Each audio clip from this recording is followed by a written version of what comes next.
Hey, good morning, everybody. How are you? Happy Monday. This is Freddie Ewan, two-time GM of the year, current Pantheon Cup champion, and host of the TPFKKAL show.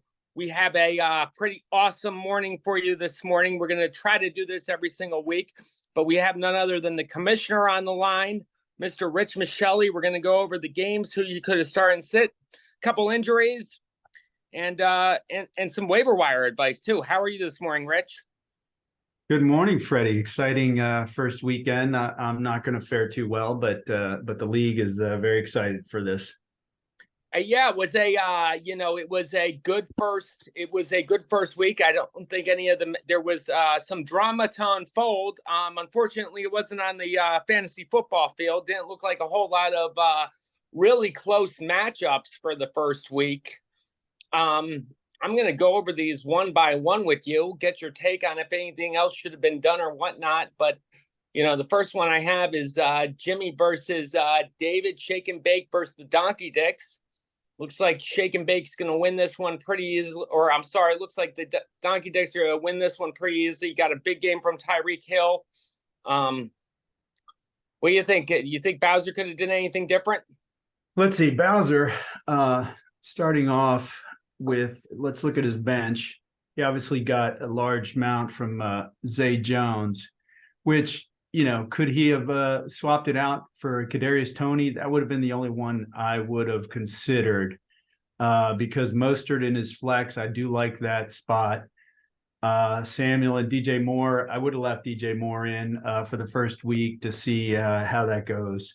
So Kadarius Toney, obviously that Kansas City wide receiver core is just going to be so strange this year. Would you want to start anybody going forward? We'll have to see. It's a high scoring offense, but man, that first game was nervous. I mean, there were 11 different guys that, Mahomes passed to, I think. And, I agree with you. I think that, Travis Kelce is going to be the only four-mount starter. One thing on Zay Jones is, the thing that I noticed in preseason is that Christian Kirk, and you saw it yesterday, Kirk was in the slot a lot during preseason. And I think Zay Jones is in for a big year. I know Brian made a trade for Kirk, but I think the guy that he wanted to get was almost Zay Jones. Another guy I want to talk about on Jimmy's side is Jordan Addison. Put up some numbers, played a big game. Yeah, I like Jordan Addison. I have him in two other leagues. I did not start him in the two other leagues, and I don't think I would have switched Jimmy's lineup for Jordan Addison, but I do like Jordan Addison. Not to say that I don't. And his lineup would have stayed the same. It's just gutting when you have a first game injury like Dobbins, which he invested so much in. That's just tough. As a commissioner, just a fantasy football player, we've all been through it where a first week injury just crushes you. So that's just hard. We might touch on that again as we circle back to waiver wires. Yeah, I got Dobbins in my $500 league, and really just my bench has, really no one at running back. So I'm in a little bit of a piffy right now. Moving on to the next game. Yep. Let's see let me just bring this up really quickly here. The next game, Donks for Life, Joe Moo versus the Virginia Sea Dogs. Really impressed by Brian this week. I really like the I can't even pronounce this guy's name. You're gonna beat me up for this, but this guy Nakau, put the guy in. Puka Nakua. I mean, the guy produced. I mean, he came out and produced, and got both of his, paid big for those running backs, got production from both of them. He still has Diggs going tonight. Anything on the other side that Joe could have done better? Touching on Puka Nakua, in our league, I picked up Van Jefferson. I thought that was the better play. I did not start Van Jefferson, but I like Puka Nakua. I just wasn't willing to invest in him maybe later in the season as a keeper, but Brian swept him up, and good on Brian. You touched on that on the text that was the move of the week, and I think you hit it. I don't think we found anything else that would have been higher rated than that. his three quarterbacks, that's going to be tough having three quarterbacks. Who are you going to start each week? Because Cousins scored highly. He's got to make a decision there. You can't have three quarterbacks. That's tough. On Joe Moo's side, obviously, Jordan Love, that was a wait and see. You can't fault him for not starting that. Although Deshaun Watson was a wait and see, so he actually had a coin flip there. Otherwise, his lineup for me, you couldn't have changed anything. It just was a bad week. The winners won this week. There was no competition, like you said. There was no tight game, so it's pretty straightforward this week. Yeah, he got a donut from Drake London, a donut from Dallas Goedert. Jordan Love came out hot. That offense looked really good. Brian likes to run with that JWB 12 quarterback strat, so we're going to see what he does. Yeah, he dug into it again. I thought he wouldn't. Maybe he thinks that Geno Smith is going to have another year like he did last year, and he'll be able to train him off. But we'll see. Next game, but he didn't have to invest in Cousins if you like Geno Smith. It was one or the other. Sometimes, that's his strategy. He likes lots of quarterbacks. It worked for him the first year. Maybe he's just, thinking it's going to work for him the second year. I do think he needs a lot more depth at wide receiver. We'll see what happens with Puka, whether he was just a one-game wonder. But I think I have him in a bunch of best ball lineups. I drafted him in the last round of a bunch of best ball lineups, and I'm happy that worked out. Yeah, I think his skill set translates better for the Cup replacement than Van Jefferson. I know Van Jefferson is more experienced, but I think Puka Nakua's skills, from what I understand, will translate better. Absolutely. The next game, San Patricio Rock Throwers get the W on the board. They beat Chicken of the Cave. Chicken of the Cave has they got Dalvin Cook and Buffalo coming out tonight, but they're so far behind. It, 99% favorite from the Rock Throwers. This was an interesting game. On Chicken of the Cave side, I'm going to let you. We all know what it's my bonehead play of the week, but you tell me. Chicken of the Cave had looks like the largest, didn't live up to expectations on the projections. It's crazy that, Dallas scored 40 points and he only came away with 6. That's just not understandable. That's not, he started the right person. They scored a lot of points. But that just didn't work out. The bonehead play, let's see. You have I think you got to put Mike Evans in against the Minnesota secondary. Oh yeah, Minnesota secondary is one of the worst this year. I didn't know why Thielen was in there at wide receiver for him. Devontae Smith, he got good numbers. Chase, you're going to start every week. Henry and Jacobs, the same thing. But I thought that Mike Evans was an almost must start. Minus the Mike Evans, I wouldn't have faulted him because I'm not a high on Mike Evans this year. But the point about playing against Minnesota is a good point. And then touching on Hunter Henry, not Derrick Henry, but Hunter Henry brings up the Joe Moo observation that the tight end scored poorly, but actually Hunter Henry was the highest scoring tight end of the week, all over of all the fantasy tight ends. And I'm looking at the lineup here. 5 of the top 8 tight ends, scoring tight ends this week were not rostered. So there are some interesting tight end options. There's some rough names: Harrison Bryant, Blake Bell, Donald Parham. Come on. I don't know if you're going to be rushing out to get those guys, but they were the top scoring tight ends this week.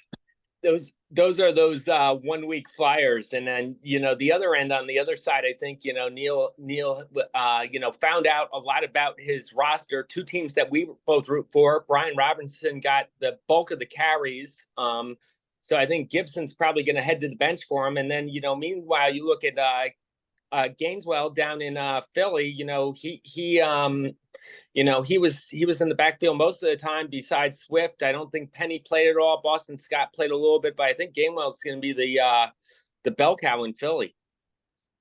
Yeah, again, another player I have 2 shares of in 2 fantasy leagues. I have Gainwell. I thought, from my understanding, he'd be the one carrying it.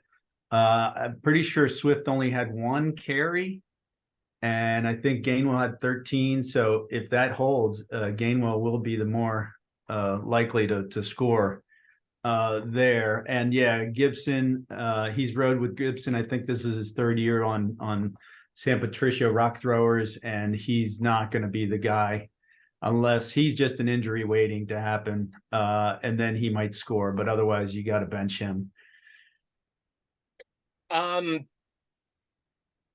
From Justin Kels versus semi-automatic.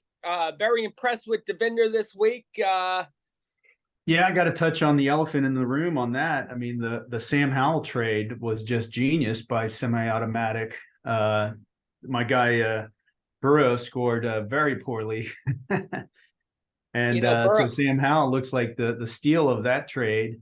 And along with AJ Dillon, unfortunately, the news out of Green Bay is Aaron Jones has a hamstring. That could be a 1 week to 6 week injury, and Dillon moves up into the starting role. Obviously, he didn't score well.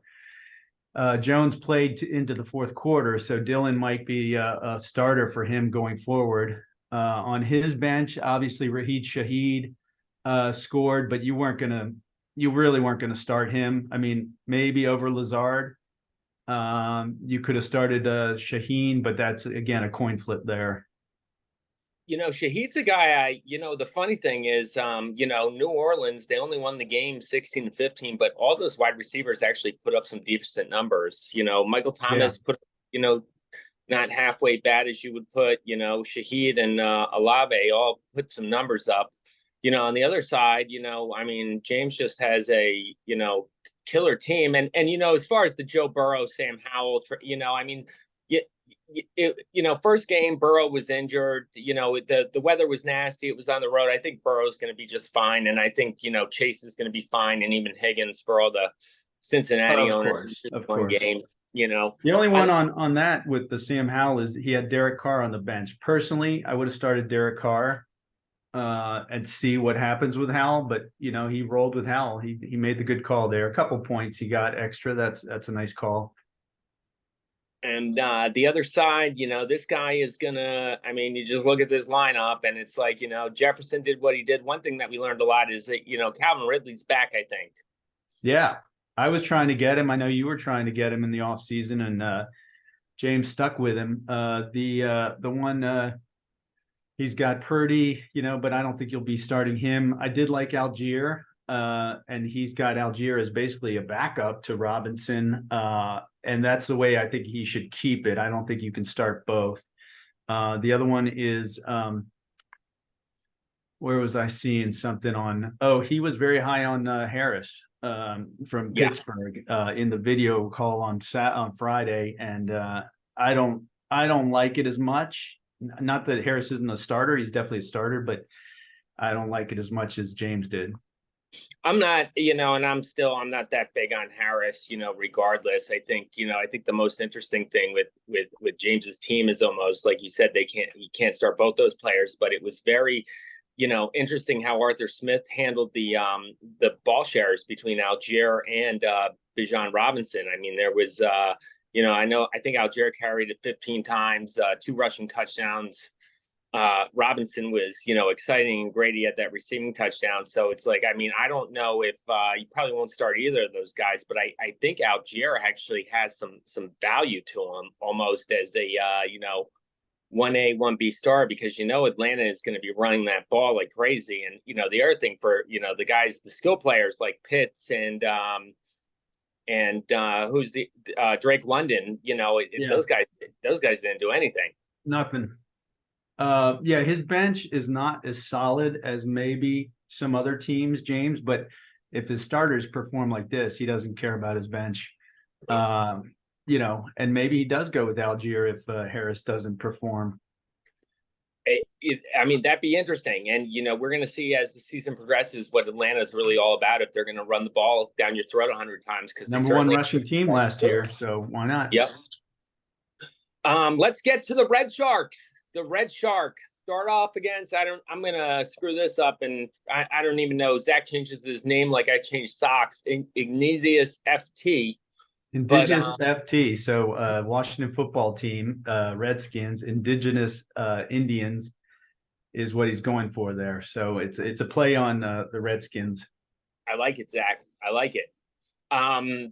Zach's got a great team. He's got, particularly on the receiver side, Ayuk had a big game down at the bench, but Zach just seemed like he had no problem. He's going to get, St. Brown, Zach's got a good team. He's still got Josh Allen going tonight. No, he started the right lineup. You can't fault him for starting Ayuk. Ayuk may be a star this year.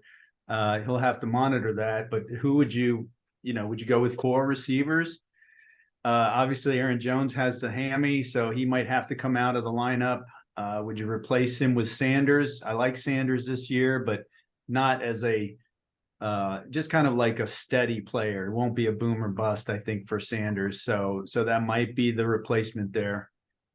The one thing I think about, when you look at the flex spot and whether you're playing in a running back or a wide receiver, I always think that the running backs are the ones that are going to have the higher floor, and the receivers are going to be the ones that have the higher ceiling. So, I think sometimes it's really matchup bound. If it looks like you're in a really tough matchup, sometimes you got to take a shot and put a receiver in.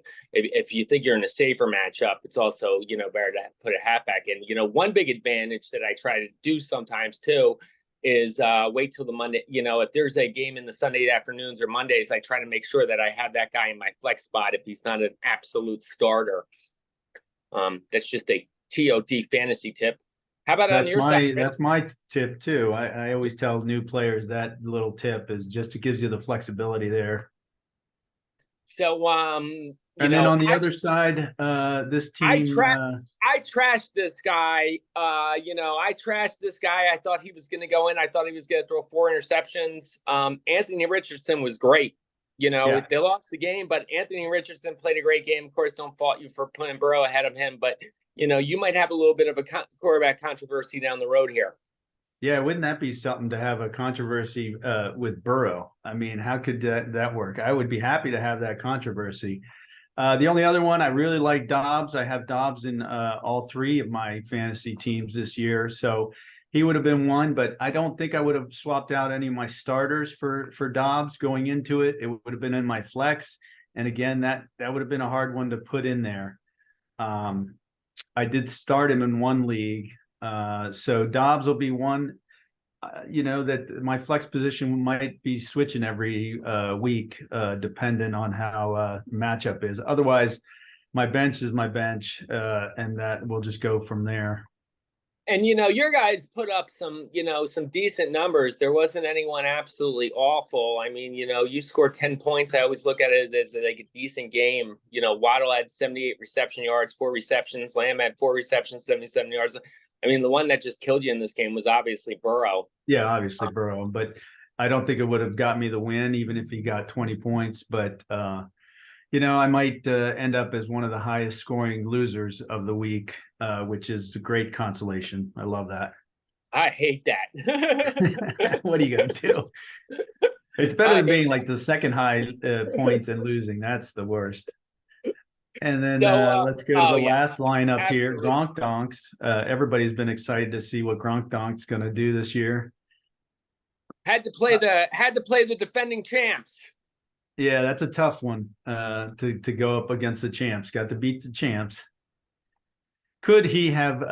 He even said he should have started Myers, but I don't think you would have started Myers against that lineup that he has. Williams, Olave, Higgins. I don't think you could have swapped it out. Maybe Juju Smith-Schuster, but like you said, that would have been a tough one for him because he does like a New England player. So New England's going to get the edge if it's a coin flip for him. Yeah, and that's that's one of the things sometimes that it's like you got to think with your head over your heart. I think that with the New England offense too, watching them yesterday, it's like there's not gonna be one dominant receiver, and on the other side with Myers, it's like that was a low scoring game, and Myers was really Adams, Adams had six receptions, 66 yards, not a bad game, but Myers had 9 receptions, 81 yards, and the big 2 TDs put him over the over Yeah, the end. I yeah. don't think there, really anything that he got a really bad game out of Lamar Jackson too. Although they won pretty easily, but Jackson really didn't do that much. Yeah, he'll have to make a decision on Gus Edwards because if Dobbins is out, he might be thrust into the starting role. So that might be one flex spot for him to go. On the other side, this team, champions, keep rolling. Off game for a couple of his receivers, but I don't think it's anything to panic at this point. He went picked up Hall for Indy. That was not the call. I went with the Deion Jackson as the Indy replacement, and then Hull goes and gets hurt. So that might, he's going to be looking for somebody else on the waiver. And Moscott is still hurt. He should be coming off of the injury next week. So that might move into the starting role there. Rashid Yeah, Rice, that might be the one. That might be the one receiver in Kansas City to start week to week. So I hope that works out well for you, Freddie. Rashid, he had, 3 receptions, only got the points on for the touchdown. I think my biggest issue, which I think might even go on for most of the year, is trying to find out who my running back number 2 is going to be. And, looking at the waiver wire this week, it seemed like Hull was the only One, choice. yeah. Obviously, you look at the Dobbins injury, which we'll get to next, and the other guy, the backup on the Rams, I think had a big game too. But it's like, you it's like, you take, I thought Hall might have got a couple carries and might have a couple of goal line touches, but the injury didn't help. I was actually pretty happy that Michael Thomas played decent and didn't put up anything. And Tua was obviously the one who carried me. It's going to be interesting to see what Garrett Wilson and James Cook does. That's good faith on Tua there for this offseason, Freddie. Nice job. The Michael Thomas, I would hope you should hope he has another good game and then try to trade him away. That's my thought on Michael Thomas. Because he's going to get hurt. Another 10-point game and maybe get a backup running back, a number 2 running back for him. Absolutely. Yeah. And then, because you have Rashid Rice, if that pans out, he's a good keeper. Absolutely. Yep. Absolutely. So we the games are pretty much over. We got 6 winners. We got 6 losers. The big news in the injury front, there's a couple injuries going to go over with you, but obviously we touched on it a little bit earlier, is the J.K. Dobbins injury. The guy was injured before. Awful to see that guy go. What I heard is he's a really good guy, and torn Achilles out for the year. What do you do if you're a J.K. Dobbins owner right now? Yeah, looking at the waiver wire right now, Kareem Hunt, if somebody picks him up, he might be the way to go. If I see Devin Singletary here for Houston, he's highly rostered. He might be somebody to get points out of in Houston, but there's not going to be anything that's going to give you the points of Dobbins. Ty Chandler is the backup in Minnesota. I do like that as just a backup play. But the running backs are always going to be tight after the draft. Yeah, it's you can just pretty much just hope that you're going to find somebody in there. Someone's going to get hurt, and you're going to be able to grab somebody. Yeah, at this point, you're banking on a change in lineup. An Eli Mitchell type guy or something like that. The other injuries that we touched on is Jones. It looks like, back to the Dobbins injury. I think this might open the gates for Jonathan Taylor too. I could see the Ravens trying to make a move for Jonathan Taylor, and I think he would, I was trying to think where Taylor would be best fit, and I think Taylor would be perfect on that Ravens team. Yeah, that would be a phenomenal get for Devender if he gets traded. Obviously, if he gets traded anywhere, it's a good fit for Taylor. Aaron Jones. Read this morning that Aaron Jones, I know he played most of the game, but what I heard is he might be out a couple weeks. That's what Dylan fans, what do you do if you're an Aaron Jones owner in general right now? Do you just, I guess you just kind of just put, you hope you have his handcuffed. If you don't, you try to fill in for him. Yeah, Dylan's obviously rostered in most leagues, and Aaron Jones is just going to have to sit in your IR spot until he gets gets better. A couple other running backs that scored well this week. Kyron Williams for the Rams. Joshua Kelly's a backup to Eckler. That was just a high scoring game, and Kelly's got a chance to score. It looks like Justice Hill came in and did well for Baltimore. He's another one to pick up in that high running team. I'm trying to think, not a whole, I know Richardson was a little bit banged up too, but he's probably just going to be fine. That's the one thing you got to deal with those Russian quarterbacks. A couple things that I'm not too worried about my Eagles offense, but the Eagles offense was not great yesterday. Jalen Hurts was not good. I think that, when you're going up against the greatest defensive coach who has months to prepare instead of a week, I think that's kind of happened. I think the Eagles are going to be fine in the long run. I don't think having their players is a bad idea. Same game. How about that Mac Jones has scored second highest scoring quarterback? I mean, do you really have faith in Mac Jones? That would be something if they turned around Mac Jones and he becomes a prolific scorer, but I don't see it, but certainly somebody will take a flyer on him. I mean, if you remember, their year Jones was a rookie, and he didn't put up the great numbers, but they did end up going to the playoffs. So, that's right. And Belichick has some kind of faith in him because it's he's still starting. Yeah, and then on the tight ends, as we said, Hayden Hurst was the highest scoring available, and then a bunch of names, a bunch of nobodies. So I don't know how deep you want to go into the tight ends. Wide receivers, there's a lot of options there. Well, it's like you talk about tight ends, and it's a position that you have to fill. And, for most of the last couple of years, there's been one tight end, who's held a big who's held a big points over everybody else. He's almost like the human cheat code for tight ends. And then you got guys like, he didn't play this weekend. And the guy who's second far behind him, though, is Mark Andrews. He didn't play this weekend. So I think that, there were a lot of tight ends, Waller, didn't really do anything. One guy that I'm actually interested to see how this rookie does in Buffalo. And I think some guys that you need to keep an eye on is they're both on teams, but is Sam Laporta and Luke Musgrave. Laporta is with Detroit and Musgrave is with Green Bay. I think those guys and Freiermuth is going to be out for a little bit too. So I think those rookie tight ends might pop up and show you some stuff. Yeah, fortunately they're already rostered in our league. So the tight end will be tough if you need a replacement right now.